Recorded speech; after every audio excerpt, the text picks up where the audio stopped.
My name is Alok and I will teach you something and it depends how will you take it.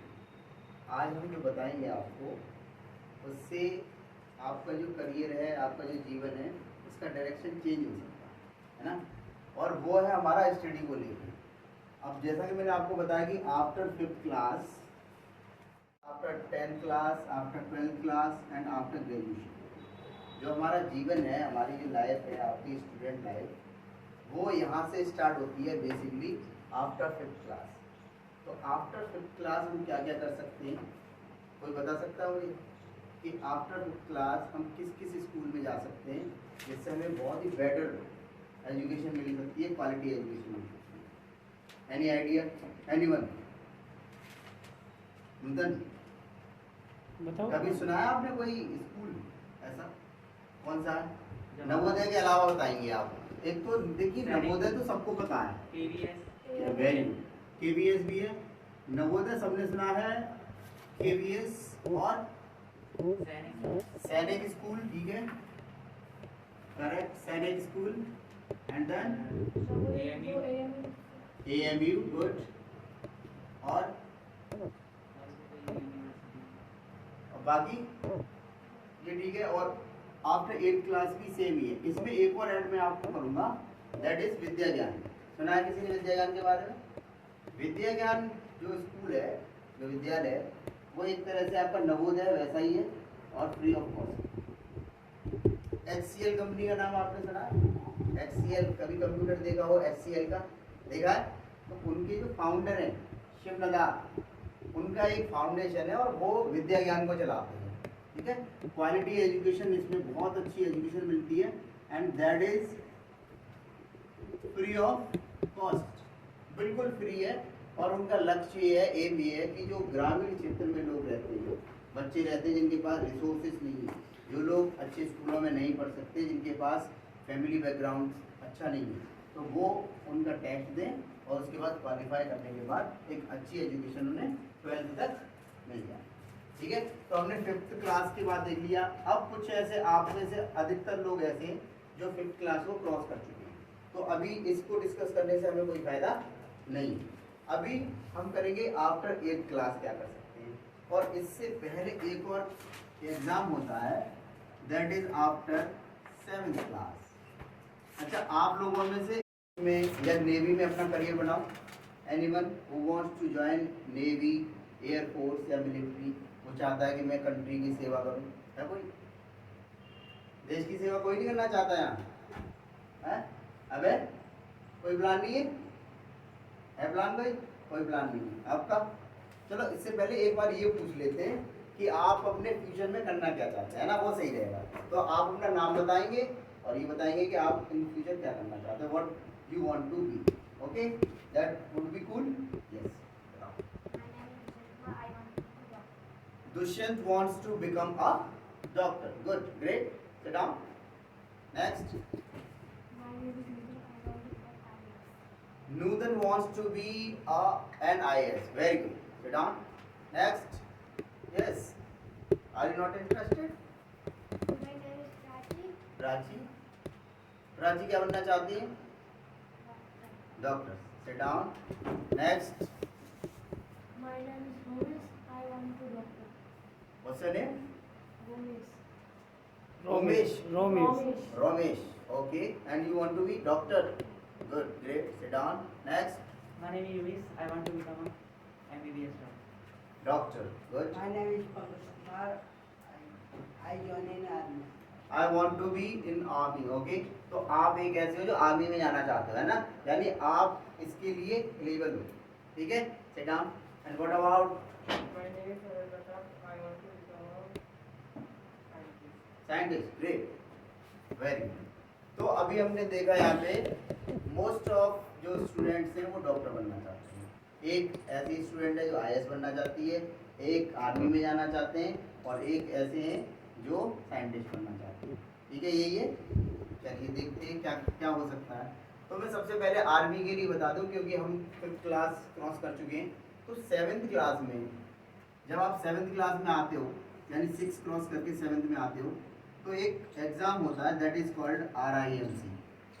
RIMC stands for राष्ट्रीय Indian military college. क्या है? राष्ट्रीय Indian military college. सबसे दिलचस्प बात जो है इसके बारे में, RIMC के बारे में, वो ये है कि पूरे इंडिया में, all over India, this is the only institution which is situated in Dehradun. Dehradun में है और अकेला है, सिर्फ एक ही ऐसा इंस्टीट्यूशन है ये, जिसका नाम RIMC है। तो जब कोई चीज़ अकेली होती है तो उसके लिए कंपटीशन कितना टफ होता है आपको पता होगा, है ना। जो जैसे फॉर एग्जांपल हम लें ताजमहल है, ताजमहल यूनिक चीज़ है, अकेला है, उसके लिए कितने सारे लोग जाते हैं देखने, रोजाना 40 से 50 हज़ार, 1 लाख 2 लाख लोग रोजाना उसे देखने जाते हैं। तो इस एग्ज़ाम को भी बहुत सारे लोग देते हैं जो चाहते हैं कि वो आर्मी ज्वाइन करें। आर्मी ज्वाइन करने का मेरा मतलब ये नहीं है कि आप जाके वहाँ पे सिर्फ कांस्टेबल के बारे में मैं बात कर रहा हूँ, ऐसा बिल्कुल नहीं है। आप वहाँ पे कांस्टेबल नहीं बनोगे। RIMC के बाद पहली जो पोस्टिंग होती है NDA के थ्रू, यानी RIMC आपको 12th तक ट्रेनिंग देगा, 12th तक पढ़ाएगा, और उसके बाद आपको NDA का एग्ज़ाम देना होगा। NDA कोई जानता है क्या है? What is NDA? National defence academy. क्या है? National defence academy. आपने सुना होगा कभी UPSC, union public service commission, जो इसका आपने बोला था ना आप IAS बनना चाहते हो, तो UPSC ही एक ऐसी बॉडी है जो इसका एग्जाम कराती है, IAS का एग्जाम कराती है, और यही एक ऐसी बॉडी है जो NDA का एग्जाम भी कराती है। ठीक है, तो NDA का एग्जाम जब आप पास करना चाहते हो, तो अगर आप RIMC में जाओगे तो उसका मैं आपको क्राइटेरिया बता देता हूँ। First of all you have to be 7th class pass out. ठीक है, 7वीं क्लास में जब आप होगे तब आप फॉर्म भर सकते हो। और इसका कंपटीशन इतना टफ है कि पूरे all over UP you will get only 2 to 3 seats, 2 or 3 seats, 2 या 3 सीट पूरे यूपी में आपको मिलेगी। अब आप समझ सकते हो कि इसका कंपटीशन कितना है। और इसमें एक बार अगर आप सेलेक्टेड हो जाते हो तो आपको इसमें लगभग बिल्कुल फ्री ऑफ कॉस्ट आपकी एजुकेशन होती है, क्योंकि जो जितने भी स्टेट्स होते हैं वो इसको स्पॉन्सर करते हैं, यानी आपका सारा पैसा वो स्टेट्स देंगे। अगर आपका यूपी सिलेक्शन होता है तो यूपी गवर्नमेंट जो है, मुख्यमंत्री जी आपको पूरा पैसा दे देंगे कि आप आराम से पढ़ो और एक अच्छे से लेफ्टिनेंट बन के दिखाओ NDA क्लियर करने के बाद। ठीक है, तो हमने RIMC की बात कर ली। अब हम बात करते हैं आपकी 8th क्लास के बाद 9th में हम कहाँ जा सकते हैं। तो 9th क्लास की अगर हम बात करें तो वही नवोदय, KVS, सैनिक स्कूल, AMU, विद्या ज्ञान, इसमें आप जा सकते हैं, और प्रोसीजर लगभग वही सेम रहेगा जो 6 के लिए होता है। ठीक है, अच्छा, अगर आपने ये भी दिया, यहाँ पे भी नहीं, आप नेक्स्ट आ गए 10th क्लास में आ गए। 10th क्लास में सबसे बड़ा क्वेश्चन आपके पास होता है कि मैं कौन सा सब्जेक्ट चूज करूँ, मैथ करूँ 10th के बाद, मैथ करूँ या फिर क्या। अगर आफ्टर 10th हम बात करें तो क्या क्या ऑप्शन होता है हमारे पास, पता है किसी को? एक तो मैथमेटिक्स आप ले सकते हो, और बायोलॉजी, यही होता है ना। या तो आप मैथ्स ले लीजिए या बायोलॉजी ले लीजिए। अगर आप मैथ्स लेते हैं तो आप क्या कर सकते हैं, आप BTech कर सकते हैं 12th के बाद। ठीक है, तो अभी यहाँ पे डिस्कस करेंगे हम 12th के बाद हम मैथ से क्या कर सकते हैं और बायोलॉजी से क्या कर सकते हैं। ठीक है, कोई बता सकता है मैथ से हम क्या कर सकते हैं 12th के बाद, after 12th what we can do. 12वीं के बाद अगर हम मैथ से पढ़ते हैं तो हम कौन से कोर्सेज में जा सकते हैं, पता है किसी को? नहीं पता? नहीं पता। अब आपने कुछ लोगों ने बोला था मुझे कि आप लोग डॉक्टर बनना चाहते हो। ठीक है, किस किस ने बोला था, रेज योर हैंड्स। किस किस ने बोला था? 1 2 3 4 people are in the class who wants to be a doctor. ठीक है, क्या आपको पता है कि डॉक्टर कैसे बनना है? किसे बताएं? वो बताए सबको। बिल्कुल सही है। 12th के बाद एक एग्जाम होता है जिसे हम कहते हैं नीट, और उसको पास करने के बाद आप किस किस कोर्स में एडमिशन ले सकते हैं। नीट का एग्जाम आपने पास कर लिया, डॉक्टर लोग बोलेंगे कौन सा एग्जाम पास कर लिया आपने, नीट का पास कर लिया, अब क्या करोगे? एग्जाम तो पास हो गया, फिर आगे का पता है क्या करेंगे फिर, बताइए। नहीं आप एमबीबीएस में ले सकते हैं एडमिशन, बीडीएस में ले सकते हैं, और इसी से रिलेटेड और सारे कोर्सेज होते हैं, जैसे नर्सिंग वगैरह भी होती है, जीएनएम भी, अब तो शायद जीएनएम भी इसी के थ्रू होने लगा है, नीट के थ्रू। एएनएम भी होता है, पैट के थ्रू एएनएम होता है, एक एग्जाम होता है पैट पीईटी का, जिससे एएनएम होता है। ये डॉक्टर की रिक्वायरमेंट है कि आप अगर डॉक्टर बनना चाहते हो तो नीट करेंगे। लेकिन जो मैथ्स पढ़ता है, जैसे Abhay wants to be a scientist, अगर वो साइंटिस्ट बनना चाहते हैं तो इसमें भी आपको ये डिसाइड करना पड़ेगा कि आप साइंटिस्ट किस चीज़ के बनना चाहते हो, बायोलॉजी में बनना चाहते हो, मैथ्स में बनना चाहते हो, किसमें बनना चाहते हो? मैथ्स में। मैथ्स में किस चीज़ के साइंटिस्ट बनना चाहते हो आप?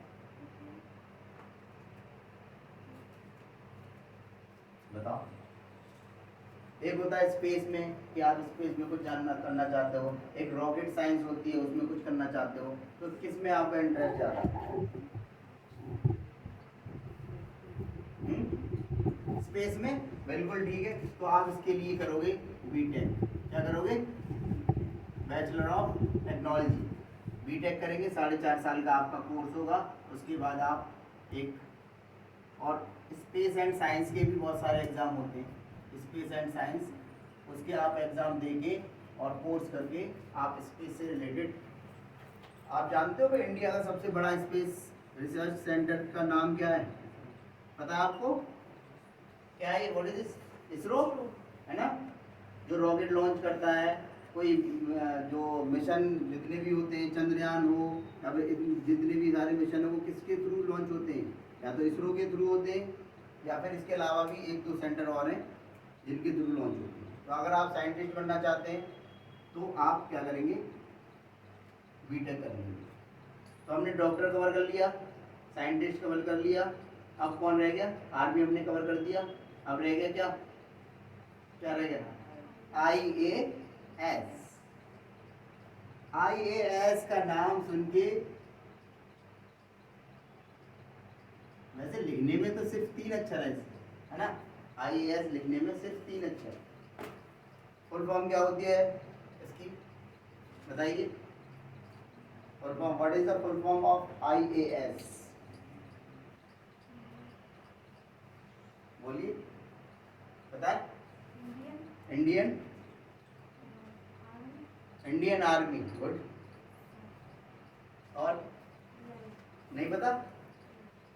कोई बात नहीं। अच्छा, ये IAS होता क्या है? Who is IAS? कौन होते हैं IAS? DM होते हैं। और DM कौन होते हैं? District magistrate.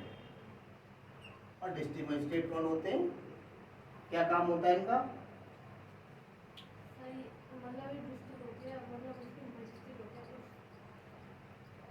मजिस्ट्रेट को डिस्ट्रिक्ट मजिस्ट्रेट कह देंगे हम। मजिस्ट्रेट का मतलब क्या होता है? और डिस्ट्रिक्ट कलेक्टर क्या होता है? DC जिसे कहते हैं, डिस्ट्रिक्ट कलेक्टर। ये डिस्ट्रिक्ट कलेक्टर और DM, डिस्ट्रिक्ट मजिस्ट्रेट, एक ही चीज है। वो 2 रोल प्ले करता है। आधे दिन क्या करता है? डिस्ट्रिक्ट मजिस्ट्रेट बन जाता है, आधे दिन डिस्ट्रिक्ट कलेक्टर। या फिर जब भी कोई काम आता है, मजिस्ट्रेट से रिलेटेड कोई काम आता है तो डिस्ट्रिक्ट मजिस्ट्रेट हो जाता है, कलेक्टर से रिलेटेड आता है तो डिस्ट्रिक्ट कलेक्टर हो जाता है। और उसके लिए एक एग्जाम UPSC कराती है, जिसे हम कहते हैं IAS, इंडियन एडमिनिस्ट्रेटिव सर्विस। अगर आप इंडियन एडमिनिस्ट्रेटिव सर्विस की तैयारी कर रहे हैं, UPSC की तैयारी कर रहे हैं आप, जो कि आफ्टर ग्रेजुएशन में आ जाएगी। किसके बाद आ जाएगी? After graduation. और साथ ही साथ IAS के लिए जो हमने अभी बताया कि अगर आप MBBS डॉक्टर बने हो, ठीक है, आप डॉक्टर बन गए, आप साइंटिस्ट बन गए, उसके बाद भी आप इस IAS का एग्जाम दे सकते हैं। एलिजिबिलिटी क्या होती है इसके लिए? एलिजिबिलिटी ये है, एज की अगर हम बात करें तो मिनिमम एज आपकी होनी चाहिए, दैट इज 21 ईयर्स। अगर आप 21 साल के हैं तो आप क्या कर सकते हैं? ये एग्जाम दे सकते हैं। और साथ ही साथ आपके पास ग्रेजुएशन की डिग्री होनी चाहिए, BSc, BA, BCom, MBBS, BCA, कोई भी बैचलर डिग्री होगी आप इसका एग्ज़ाम दे सकते हैं। और साथ ही साथ आपको और बता दूं कि इस एग्ज़ाम को देने के लिए आपको सिर्फ और सिर्फ 3 चरणों को पास करना पड़ेगा। 1 2 3 3 स्टेजेस आपको पास करनी पड़ेंगी। जिसे हम पहला स्टेज क्या होता है बता सकते हो आप? पहला स्टेज होता है प्रिलिमिनरी एग्जामिनेशन, यानी जिसे हम कहते हैं प्रीलिम्स। क्या कहते हैं? प्रीलिम्स। दूसरा होता है मेंस एंड लास्ट होता है इंटरव्यू।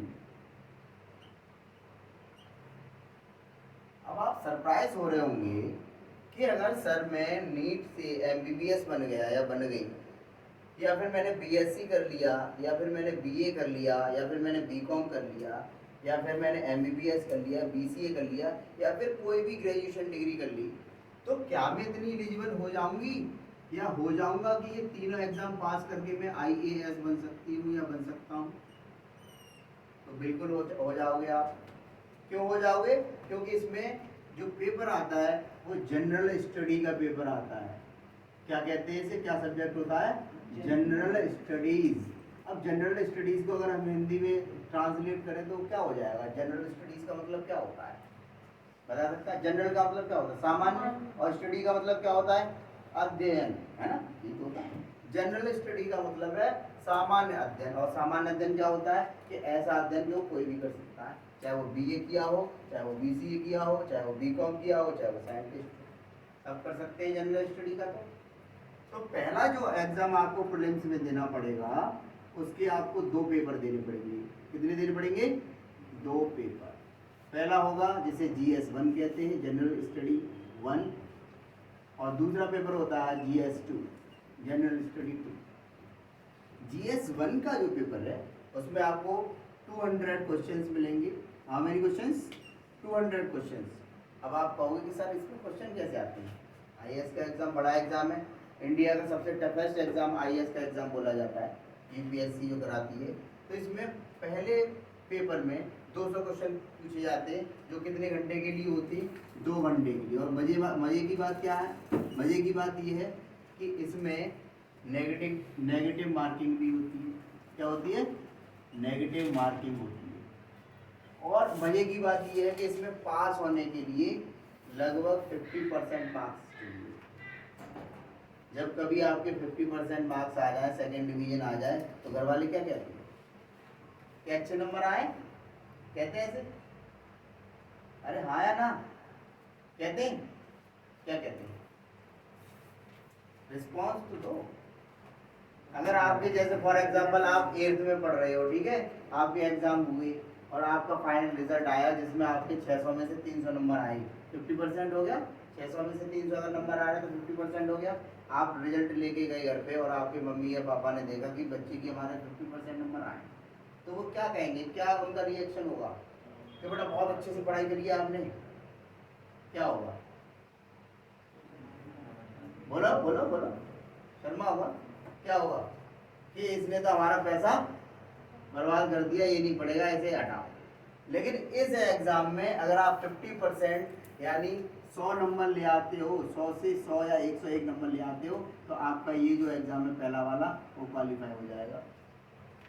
दूसरी मजे की बात ये है कि GS2 का जो पेपर होता है जिसमें हिंदी, इंग्लिश और मैथ्स आता है, उसमें और मजे की बात ये है कि इसमें मात्र 33% नंबर चाहिए होती है।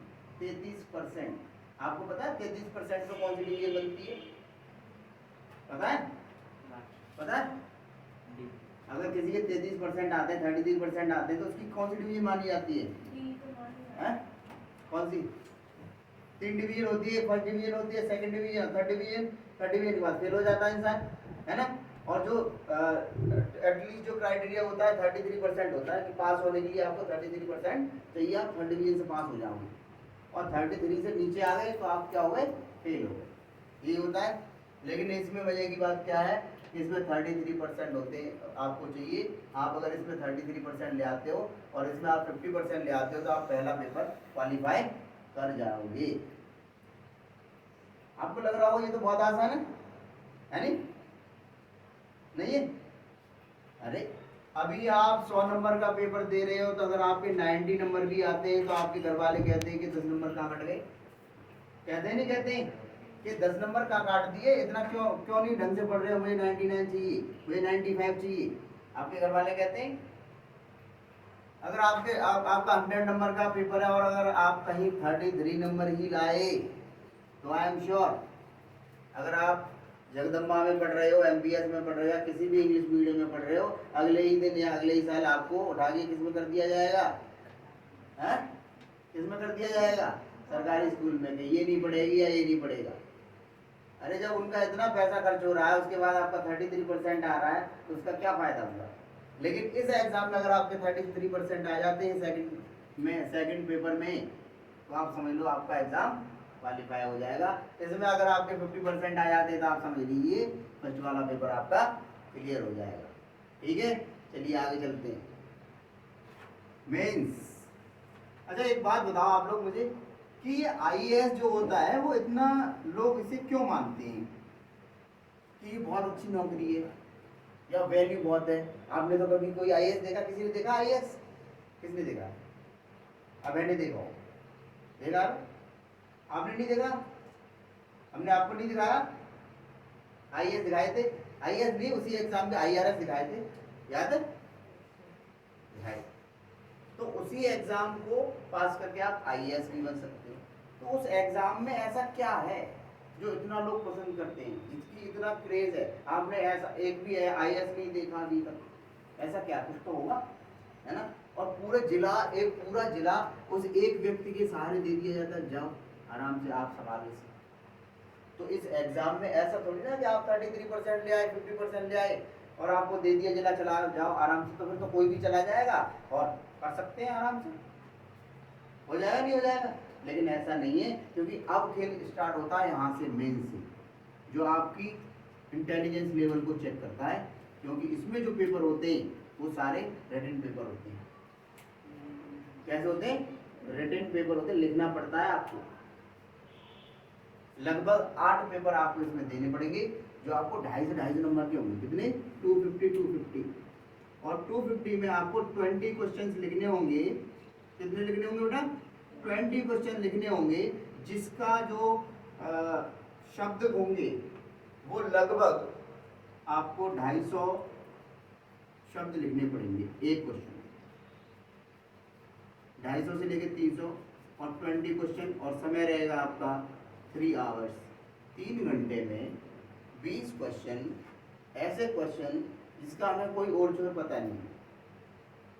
अब ऐसा नहीं कि स्कूल में गए हम 9th क्लास में 10th क्लास में, सर ने लगा दिए टिक कि ये वाले आएंगे, याद कर लेना, है ना? और वही हम लेके आए, पास हो गए, 95% आ गई, बहुत खुश हो गए कि हमारा बच्चा 95% ले आया। लेकिन ऐसा यहाँ नहीं है, यहाँ पे ऐसा नहीं है बिल्कुल भी। यहाँ पे क्या है? यहाँ पे तो कोई भी क्वेश्चन पूछ सकता है। अंडर द सन, सूरज के नीचे जो भी क्रियाकलाप चल रहे हैं उससे रिलेटेड कोई भी क्वेश्चन आपसे पूछा जाता है। इसलिए इसका क्रेज ज़्यादा है, इसलिए ये एग्ज़ाम टफ है, और इसलिए इस एग्ज़ाम में सबसे ज़्यादा फैसिलिटी है। मैं अगर आपको फैसिलिटी के बारे में बता दूं, तो आप जितने भी बाकी के जो लोग हैं ना, कोई साइंटिस्ट बनना चाह रहा है, कोई कह रहा है कि मैं डॉक्टर बनूंगी, ठीक है, वो सब लोग हाथ धो के किसके पीछे पड़ जाएंगे कि मुझे तो आईएएस ही बनना है। बता देता हूँ 2-4। जब आप एज अ डीएम पोस्ट हो गए किसी जिले में, तो आपको एक बंगलो मिलेगा। उस बंगलो में आपको 8 सर्वेंट मिलेंगे, 8 सर्वेंट, नौकर, ठीक है? किस किस काम के लिए? एक गार्डनर होगा, माली होगा एक आपका।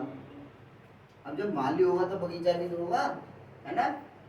एक सफाई कर्मचारी अलग मिलेगा, स्वीपर जिसे कहते हैं। एक आपको कुक मिलेगा खाना पकाने के लिए, एक ड्राइवर मिलेगा।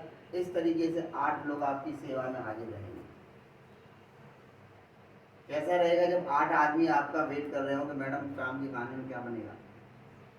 जब आपके पास आएगा कोई कि सर अब हमें कहाँ चलना है, आप बताइए, या कौन सी पॉलिसी अपने इस जिले में आपको करनी है। अगर ये सारी चीज़ें आपके हाथ में हों, तो आप कितने पावरफुल हो गए आप सोचो। एटा जिला की अगर बात करें तो एटा जिला में कितनी आबादी समझ रहे हो आप, कितनी आबादी होगी लगभग, एक अंदाजन बताओ आप लोग, कितनी जनसंख्या होगी एटा जिले के अंदर हैं, बताओ बताओ कितनी होगी लगभग, 10 लाख मान लो, 5 लाख मान लो, 5 लाख लोगों की पॉलिसी आप डिसाइड कर सकते हो।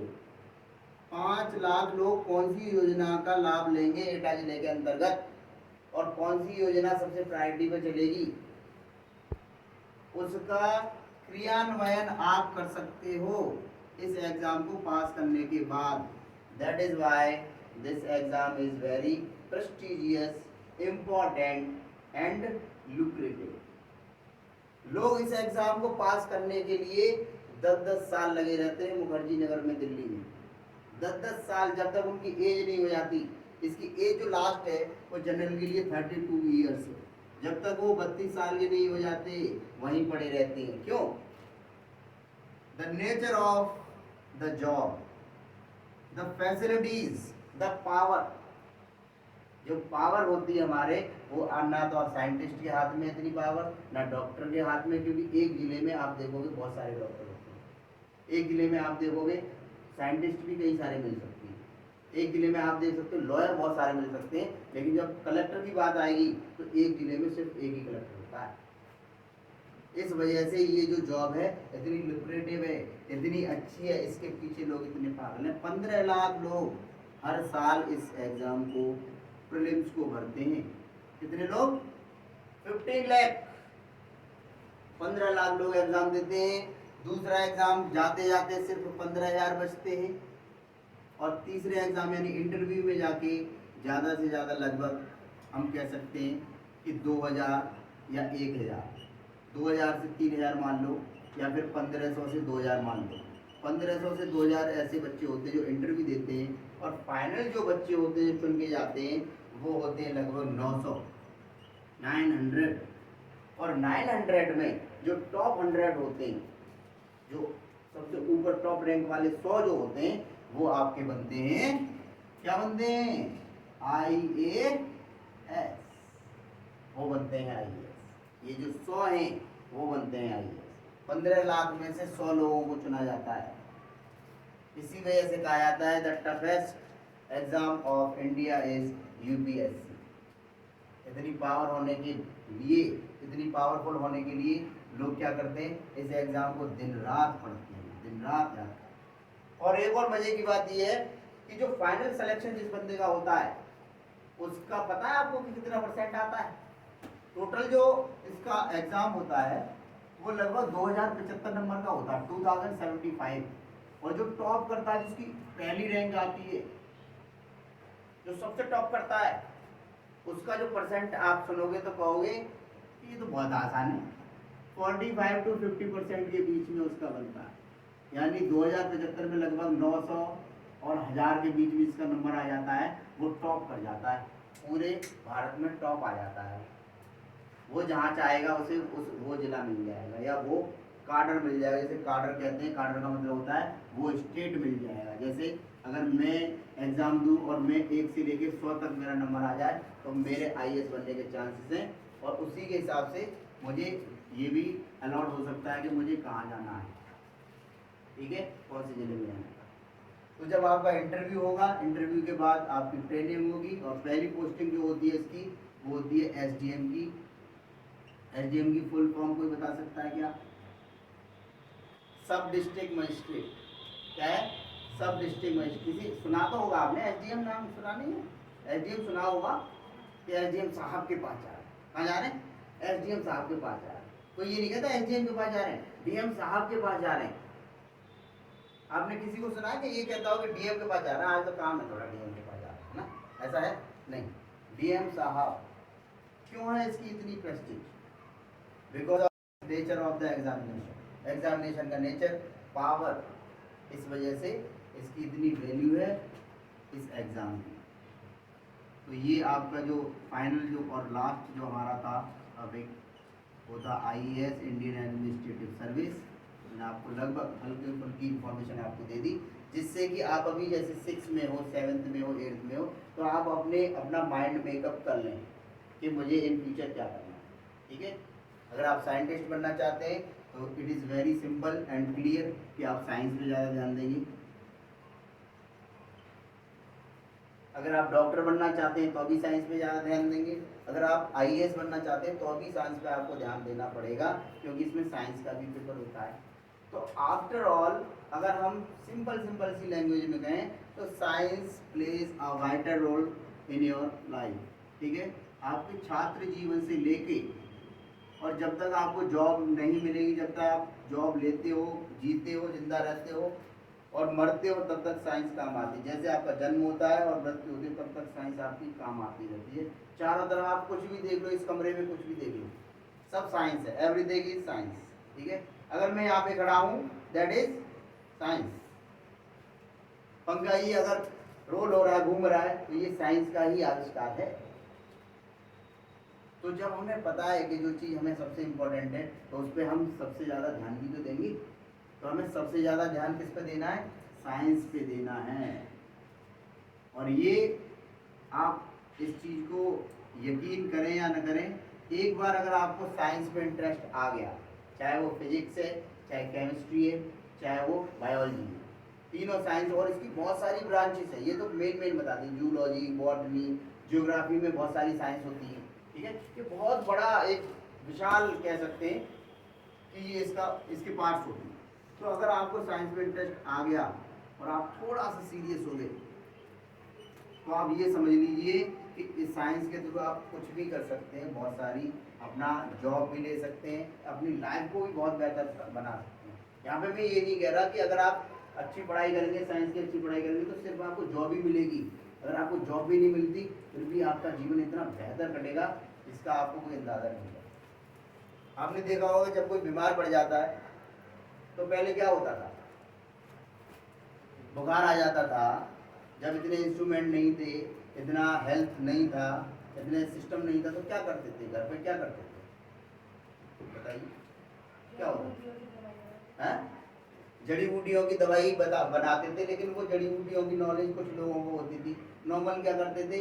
पानी लिया और कपड़ा रख दिया, सर पे रख दिया, ठीक हो जाएगा, है ना। और धीरे धीरे क्या हुआ? एवोल्यूशन होता रहा, साइंस लोगों ने समझी, इंडिया ने साइंस को पकड़ा, पढ़ा, और फिर आज आप देख लो कि साइंस में कितने सारे इन्वेंशन हो चुके हैं। आपको पता है कोरोना अभी चल भी रहा है और हुआ भी था। अगर कोरोना की वैक्सीन जैसा हम कुछ नहीं कर पाते तो शायद ही ऐसा कुछ होता कि ये दुनिया जो है वो बच पाती। पूरी दुनिया की दुनिया खत्म हो जाती या नहीं हो जाती? अगर हमारे पास वैक्सीन नहीं होती, अगर हमारे पास उसकी दवा नहीं होती, तो जो वायरस बना था इतना खतरनाक था कि पूरे दुनिया को तबाह कर देता। तो ये बहुत इम्पोर्टेंट है कि साइंस आपको पढ़नी है। और आपके पास एक बहुत अच्छे सर हैं हमारे जो आपको पढ़ा रहे हैं साइंस, उनसे आप हेल्प लीजिए, साइंस को अपने जीवन में देखना स्टार्ट कीजिए। जब आप साइंस को देखना स्टार्ट कर देंगे उस दिन से आपको इंटरेस्ट आने लगेगा। और जैसे मैंने अभी आपसे थोड़ी देर पहले पूछा था, प्रेशर पूछा था, फोर्स पूछा था, है ना, ये सारी चीज़ें आपको आपके दैनिक जीवन में दिखती है, लेकिन हम क्या करते हैं? हम इसे इग्नोर कर देते हैं, है ना। तो वो चीज़ देखिए और अच्छे से पढ़िए। जो पढ़ना है आपको, जो करना है, अभी से डिसाइड कीजिए और उस पर मेहनत करते रहिए। एक दिन सफलता आपको अवश्य मिल जाएगी। ठीक है, तो 4 पंक्तियां हैं लास्ट में जाते जाते।